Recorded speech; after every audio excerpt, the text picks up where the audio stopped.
एक व्यक्ति जो कि पेशे से इंजीनियर होता है, एक बार वह अपनी महिला दोस्त को मेला देखने के लिए बुलाता है और वह भी जाता है। दोनों मेले में घूमते हैं और घूमते घूमते क्या है, वहां पर रात हो जाती है। उसी रात से एक कहानी की शुरुआत होती है जो कि आज की सोशल मीडिया पर वायरल चल रही है।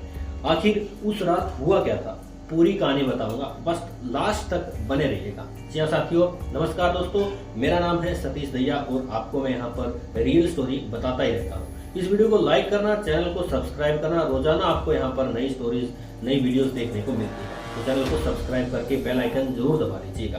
बाकी आप लोग कहाँ से इस वीडियो को देखते हैं कमेंट में जरूर बताइएगा, नेक्स्ट वीडियो में मैं आपका नाम जरूर लूंगा। चलिए दोस्तों, वीडियो स्टार्ट करते हैं। आज की जो सच्ची घटना सुनाने जा रहा हूँ यह है उत्तर प्रदेश में एक जिला लगता है बारामबाग की, यहीं पर मौसाली थाना लगता है। इसी के अंतर्गत शानपुर एक गांव लगता है। यहीं के रहने वाले कमलेश यादव, जिनकी पत्नी का नाम संतोष कुमारी होता है। कमलेश यादव के 4 बेटियां सुधा, निधा, कंचन और मीरा, एक बड़ा बेटा जिसका नाम संदीप यादव है। संदीप यादव पढ़ाई लिखाई करता है। बीटेक फाइनल होने के बाद सिविल इंजीनियरिंग से उसकी बीटेक करता है वो। उसके बाद एमपी के जबलपुर में उसकी पोस्टिंग होती है। रिलायंस कंपनी में सिविल इंजीनियर की जॉब उसको मिल जाती है। सब कुछ सही तरीके से चल रहा था। जो संदीप है उसका जीवन यहाँ पर क्या है, एकदम सही तरीके से चल रहा था, क्योंकि उसके पास अच्छी नौकरी थी। रिलायंस जो कि एक मानी जानी कंपनी है, आपको पता है भाई, बहुत अच्छी कंपनी है। अच्छा खासा उसके पास पैसा था और एक घर का एक लौता बेटा था। हाँ, घर पे जिम्मेदारी थी, 4 बहनें थी, उनकी शादी करना, तमाम चीजें। लेकिन वह पहले बड़ा था तो सोच रहा था कि भाई अपनी शादी पहले कर लूंगा, उसके बाद बहनों की शादी कर लेंगे। ठीक है, इस प्रकार समय बीतता जाता है। शादी.com पर वह जून 2024 में अपनी आईडी बनाता है और एक ममता यादव नाम की लड़की उसको मैसेज करती है शादी.com के जरिए। उनकी बात शुरू हो जाती है। लड़का संदीप यादव उसकी ममता यादव से मैसेज करती थी, वो बात होती थी, मतलब शादी.com के जरिए उन दोनों में मुलाकात होती है। उनका एक दूसरे से होता है, भाई क्या चल रहा है, क्या चल नहीं रहा है। और वहां पर क्या है कि जो ममता बताती है कि वो गोरखपुर में शाहपुर एक जगह लगता है, यहीं से इंद्रप्रस्थ जो पुरम कॉलोनी है वो वहीं की रहने वाली है। ममता यादव बताती है कि उसके पिता रामकिशोर जो कि मोबाइलों का कारोबार करते हैं, माता तारा देवी जो कि घर के अंदर कारोबार करती है, यानी हाउस वाइफ है। जो ममता है अपने 2 भाइयों में सबसे बड़ी है। ममता अपने बारे में बताती है, वो पूरा ही मतलब जो पूरा बता देती है कि दिग्विजयनाथ पीजी कॉलेज गोरखपुर है, वहां से वो क्या है पढ़ाई कर रही है। तो संदीप यादव को भी लगता है कि हाँ भाई, मुझे सही पढ़ी लिखी लड़की मिल गई है जो कि समझदार, ऐसी मुझे चाहिए थी। अब दोनों के बीच में आपस में नंबर शेयर कर लेते हैं, दोनों के नंबर शेयर हो जाते हैं, बातचीत शुरू हो जाती है एक दूसरे से अपने बारे में, अपनी कंपनियां, अपनी कमी छाई, सब भी जो चीजें बातें होती है यार, घंटों घंटों बातें शुरू करते हैं, लंबी लंबी बातें चलती हैं। इधर ममता मतलब संदीप यादव से बात करती थी और संदीप अपनी ड्यूटी करता था। जब ड्यूटी टाइम खत्म हो जाता था, रूम पे आता था तो ममता के पास फोन लगा लिया करता था और बात करता था। समय बीतता जा रहा था। एक बार जो संदीप यादव है ममता से बोलता है कि आओ ना यार, फेस टू फेस मिलते हैं और एक दूसरे को जान पहचान करते हैं, आगे चलकर शादी भी तो करेंगे। आखिरकार ममता भी किसी तरीके से अपने घर से निकलती है और गोरखपुर में एक मेला लगता है, वहां पर संदीप पहुंचता है। दोनों एक दूसरे से मिलते हैं, बातें करते हैं, दोनों एक दूसरों के साथ काफी समय बिताते हैं। साथ जीना मरना, साथ रहना, साथ शादी करना, सारी वादे कसमें सब कुछ हो जाते हैं। तो उसी दिन जब मेला घूमते घूमते टहलते टहलते शाम हो जाती है तो एक होटल रूम में जाते हैं, दोनों के बीच में संबंध बनते हैं। उसके बाद ममता अपने घर चली जाती है और संदीप यादव अपनी ड्यूटी चला जाता है, क्योंकि घर वालों को बिल्कुल भी कुछ भी नहीं बताया था संदीप यादव ने। आखिरकार समय बीतता है। इधर जो ममता के घर वाले हैं, ममता के पिताजी, उन्हें डाउट होता है कि भाई मेरी बेटी किसी से घंटों घंटों तक बातें करती है, क्योंकि घर में रहती है भाई, किससे बातें कर रही है, घंटों घंटों बातें करती है, तो डाउट तो हो जाता है। आखिरकार ममता यादव के जो पिताजी है उसकी शादी क्लास करने लग जाते हैं। लखनऊ के हंसखेड़ा एक जगह लगता है, यहीं पर शिवेंद्र नाम के एक लड़के से उसकी शादी सेट करते हैं।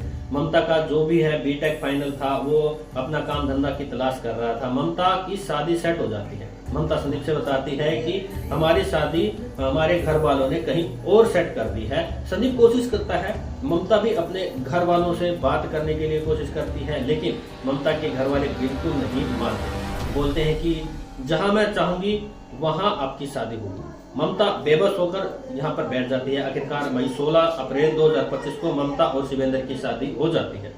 अपने ससुराल चली जाती है ममता, और ससुराल से आती है क्योंकि उसकी माता की तबीयत खराब हो जाती है। अब वो अपनी माता का यहाँ पर घर पर देखभाल रखती है और मतलब मायके नहीं जाती है, वो अपनी माता का देखभाल करने के लिए घर आ जाती है वापस, मतलब ससुराल नहीं जाती, मायके आ जाती है, ठीक है। और इधर इधर जो संदीप है वह भी बहुत टूट चुका था, क्योंकि जिससे चाहता था उसकी शादी नहीं हो पाई थी। तो इधर घर वालों को भी डाउट हो रहा था कि भाई मेरा बेटा मतलब घर कम आता है, और ऐसा लगता है कि मतलब बहका था, थोड़ा थका थका सा लगता है।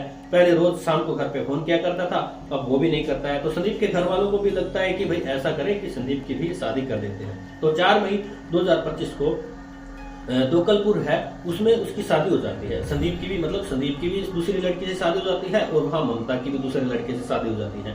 अब बकायदा इधर संदीप की शादी हो जाती है, संदीप की पत्नी फिर अपने मायके चली जाती है, यानी कि अभी वो गोना नहीं हुआ था उनका, ठीक है। इधर मध्य प्रदेश के जबलपुर में संदीप ड्यूटी कर रहा था, सब कुछ सही तरीके से चल रहा था, क्योंकि संदीप की अब नई पत्नी आ गई थी, यानी ममता से शादी नहीं हुई तो उसका अलग ढंग से उसका ब्याह कर दिया, तो वो अपने अलग तरीके से रह रहा था, और ममता अगर अपनी अलग तरीके से रह रही थी, मतलब दोनों अलग अलग हो गए थे। तो वह भी अपना अलग तरीके से ही जिंदगी बिता रही थी, लेकिन दोनों एक दूसरे से बातचीत किया करते थे, यानी कि शादी के बाद भी बातचीत किया करते थे। संदीप और ममता फोन पर दोनों एक दूसरे से अपने बारे में बताते कि क्या हो रहा है क्या नहीं हो रहा है, भले शादी अलग अलग जगह हो गई हो, लेकिन संदीप ममता जो है दोनों बात करना नहीं छोड़ते, ठीक है। इधर 11 नवंबर को फिर से ममता अपने ससुराल चली जाती है। अब ससुराल में रहने लगती है, लेकिन कहते हैं ना कि अगर जिंदगी में कोई और लड़की है, मतलब और लड़का हो लड़की के, तो उसका दिमाग अपने पति के ऊपर नहीं लगता है। तो ऐसा ही कुछ यहाँ पर ममता के साथ हुआ, ठीक है। ममता संदीप से कहती है कि जो हुआ है वो अच्छा नहीं हुआ है। यहाँ की संदीप भी बताता है कि हाँ यार ये तो सही है कि जो हुआ है वो अच्छा नहीं हुआ है, और वो अपने जो ममता अपने पति के प्रति आकर्षित नहीं हो रही थी, ठीक है। वो छोटी छोटी बातों पर ममता अपने पति शिवेंद्र से लड़ाई झगड़े करती थी। समय बीतता रहा, ऐसे बीतता चला गया, और अपना सुख दुख है वो ममता अपने प्रेमी को यानी संदीप यादव को भी बताती रहती थी। तो संदीप ममता को बोलता है कि गलती हो गई यार, तुम्हें मुझे लेकर भाग जाना चाहिए था, या मुझे तुम्हें लेकर भाग जाना चाहिए था। अब तो शादी हो गई है, अब क्या कर सकते हैं। ममता भी बोलती है कि हाँ गलती तो हो गई है, लेकिन गलती को सुधारा भी जा सकता है। संदीप बोलता है कि नहीं, अब तुम अपने पति के साथ रहो, मैं अपने पत्नी के साथ रहूंगा, कि जीवन में इस तरीके से अच्छा नहीं रहेगा। यानी संदीप अपने हिसाब से ममता को हमेशा समझाता ही था, लेकिन समय बीतता है। इधर 8 दिसंबर 2025 को संदीप फिर से घर पे आ जाता है, तो ममता से बात होती है। फिर ममता बताती है कि भाई मेरे घर में ऐसे ऐसे चल रहा है, काम अच्छे से नहीं हो रहा है। इधर टाइम बीतता जा रहा है, लेकिन 15 दिसंबर 2025 को सुबह सुबह ममता के जो पति है शिवेंद्र, उनसे उनका झगड़ा हो जाता है, और ममता शिवेंद्र से ताव में बोल देती है कि मैं तुम्हारे साथ नहीं रहना चाहती, तुम्हारा घर छोड़ देती हूँ। तो वहाँ पर शिवेंद्र भी बोल देता है कि भी तुम जहाँ जाओ जाओ निकलो, और उसकी पिटाई कर देता है। ममता अपना घर छोड़ देती है, यानी कि जो ससुराल में रहती है वहाँ वो छोड़कर निकल आती है, और संदीप को फोन करती है कि संदीप जो पहले से हो चुका है वो सब कुछ जो हो रहा है ना वो तेरी वजह से मेरे साथ हो रहा है, और मैं तुम्हारे पास ही आ रही हूँ। संदीप बार बार ममता को समझाता है कि नहीं ऐसा मत करो, ऐसा मत करो, ठीक है। लेकिन ममता है जो मानती नहीं है। मेरी जो शादी है हो चुकी है फलान ढिकर, वो बहुत सारी बातें बोलता है, लेकिन ममता फिर भी नहीं मानती है। ममता अब सुनने के लिए बिल्कुल भी तैयार नहीं थी। बोलती है कि देखो सिर्फ तुम्हारी वजह से मेरे घर में सब कुछ हो रहा है, इसलिए मैं अब तुम्हारे पास आ गई, तुम्हारे साथ नहीं रहूं। ममता गाड़ी में बैठती है, फौरन रात के लगभग 12 बजे वो बाराबांकी के मोसाली में पहुंचती है, और जब यहाँ पर आ जाती है रात को 15 दिसंबर 2025 को वो क्या है संदीप के पास चली जाती है, और ममता उससे मिलने लग जाती है, ठीक है। तो जो संदीप है उसे घर लेके आता है, तो संदीप के घर वाले भी से मतलब संदीप से लड़ाई झगड़ा करते हैं कि भाई ये क्या कर दिया तुम, इसकी सी बेगानी औरत को क्यों ले आए, कि तुम्हारे को ऑलरेडी शादी हो चुकी है। तो संदीप अपने घर वालों को समझाता है कि देखो ये आई है तो कोई बात नहीं, एक रात है, अभी रात में कहाँ जाएगी, इसलिए बस रात इसको यहाँ पर रोकते हैं, सुबह अपने घर चली जाएगी, ठीक है। झगड़ा हुआ है इसका, ऐसी बातें बोलता है, ठीक है।